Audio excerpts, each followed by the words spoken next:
আসসালামু আলাইকুম, কেমন আছো তোমরা সবাই? নতুন একটি রেসিপিতে তোমাদের সবাইকে স্বাগত জানাই। আজ তোমাদের সাথে শেয়ার করব কি করে রেস্টুরেন্টের মতো বিফ বিরিয়ানি তৈরি করবে, একদম খুব সহজে, আর খেতে হবে খুব ভালো। চলো তাহলে ভিডিওটা এবার শুরু করি।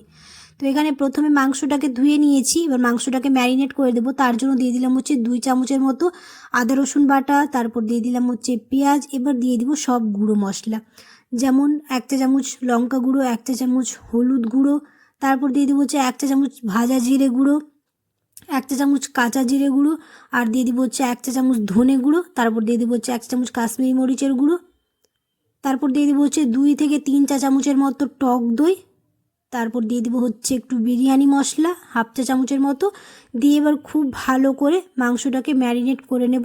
আর একটু দিয়ে দিব সর্ষের তেল, 1 চা চামচের মতো সর্ষের তেল দিয়ে এবার খুব ভালো করে মাংসটাকে ম্যারিনেট করে প্রায় আধা ঘন্টার মতো রেস্টে রেখে দেবো। তোমরা যারা আমার ভিডিও দেখছো অবশ্যই চ্যানেলটিকে সাবস্ক্রাইব করে দিও, আর পাশে থাকা বেল আইকনটাকে প্রেস করতে একদমই ভুলো না। আর যারা ফেসবুক থেকে দেখছো অবশ্যই পেজটাকে ফলো করে দিও। তোমরা অনেকে আছো ভিডিও দেখে চলে যাচ্ছ, সাবস্ক্রাইব করো না, অবশ্যই সাবস্ক্রাইব করে দিও। আর কমেন্টে জানাতে ভুলো না কেমন হয়েছে, আর ভিডিওটাতে একটা লাইক করে দিও। মাংসটা ম্যারিনেট হয়ে গেছে, এবার এটা আধা ঘন্টার জন্য রেস্টে রেখে দেবো। আর এদিকে এখন আলুটা সেদ্ধ করতে বসাবো। আর ওইদিকে জল বসিয়ে দিয়েছি, জলের মধ্যে দিয়ে দিলাম 2 তেজপাতা, গোলমরিচ, এলাচ, লবঙ্গ, গোটা জিরে, জায়ত্রী আর দারচিনি। দিয়ে দিলাম 1 চা চামচ সাদা তেল, পরিমাণ মতো নুন, একটু লেবুর রস। এবার জলটা ফুটতে থাকুক। আর এইদিকে এখন কড়াই বসিয়ে দিয়েছি, তেল দিয়ে দেবো। এবার প্রথমে আলুটাকে ভেজে নেব।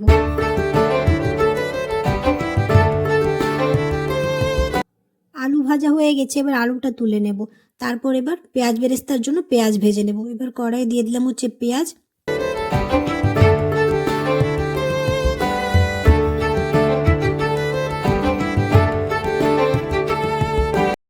জলটা ফুটে এসছে, এবার চালগুলো দিয়ে দেব। চালটা প্রায় আধা ঘন্টা আগে ভিজিয়ে রেখেছিলাম। এবার চালটা দিয়ে খুব ভালোভাবে 80% কুক করে নেব। অনেকেই অনেক রকমভাবে বিরিয়ানি বানায়, একবার এরকম করে বানিয়ে দেখবে, দেখবে একদম রেস্টুরেন্টের মতো হবে, আর খেতেও খুব ভালো হবে। তোমরা অবশ্যই এরকম করে একবার বাড়িতে ট্রাই করে দেখবে, না ট্রাই করলে বুঝতে পারবে না। জলের মধ্যে 1/2 চা চামচের মতো ভিনিগার দিয়ে দিলাম, তাহলে ভাতটা খুব ঝরঝরে হবে। আর এইদিকে পেঁয়াজটাও প্রায় ভাজা ভাজা হয়ে এসছে, এবার তুলে নেব। আলুগুলো ভাজা হয়ে গেছে, পেঁয়াজও ভাজা হয়ে গেল, ওইদিকে ভাতটা হচ্ছে। এবার মাংসটাও আধা ঘন্টার মতো রেখেছিলাম, এবার মাংসটাকে কুক করে নেব।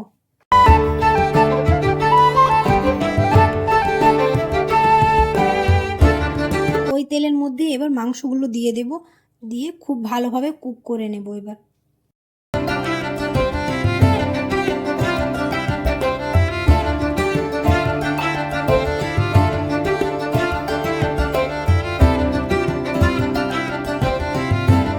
2 তেজপাতা দিয়ে দিলাম, তাহলে ফ্লেভারটা খুব ভালো আসবে।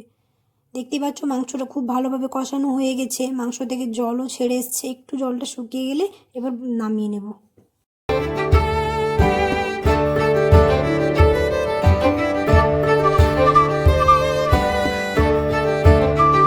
এবার সাজিয়ে নেব। তার জন্য প্রথমে দিয়ে দিলাম ঘি, তারপর দিয়ে দিলাম ভাত, তারপর দিয়ে দিলাম বিরিয়ানি মশলা, একটু কেওড়া জল, গোলাপ জল, ঘি, তারপর দিয়ে দেবো পেঁয়াজ বেরেস্তা। এবার দিয়ে দিব আলু, তারপর দিয়ে দিব মাংসগুলো, তারপর দিয়ে দিব আবার রাইস। অনেকে অনেক রকমভাবে করে থাকে, আমরা এরকমভাবেই করি। তারপর দিলাম আবার সেই একই প্রসেস, বিরিয়ানি মশলা, কেওড়া জল, গোলাপ জল, এখানে একটু তেল দিয়ে দিলাম, ঘি, আর যে ফুড কালারটা ছিল সেটা দিয়ে দিলাম, তাহলে কালারটা খুব ভালো আসবে। তারপর দিয়ে দিলাম যে মাংসের গ্রেভিটা ছিল সেটা, তারপর দিয়ে দিব মিঠা আতর। হয়ে গেল একটু পেঁয়াজ বেরেস্তা দিয়ে, এবার ঢেকে এটাকে প্রায় 15 থেকে 20 মিনিটের মতো দমে দিয়ে দেবো। আর দেখতেই পাচ্ছ হয়ে গেছে আমাদের বিরিয়ানি রেডি। আর দেখতেই পাচ্ছ কতটা লোভনীয় লাগছে, আর একদম রেস্টুরেন্টের মতো লাগছে। তোমরা অবশ্যই এরকম করে একবার ট্রাই করবে। চলো তাহলে ভিডিওটা যে আমি এখানে শেষ করছি, কেমন হয়েছে রেসিপিটা অবশ্যই কমেন্টে জানাতে ভুলো না। আর যদি ভিডিওটা ভালো লেগে থাকে তাহলে অবশ্যই একটা লাইক করে দিও। দেখা হবে খুব শীঘ্রই পরে একটি নতুন রেসিপিতে। সবাই খুব ভালো থাকবে, সুস্থ থাকবে, সাবধানে থাকবে। আল্লাহ হাফেজ।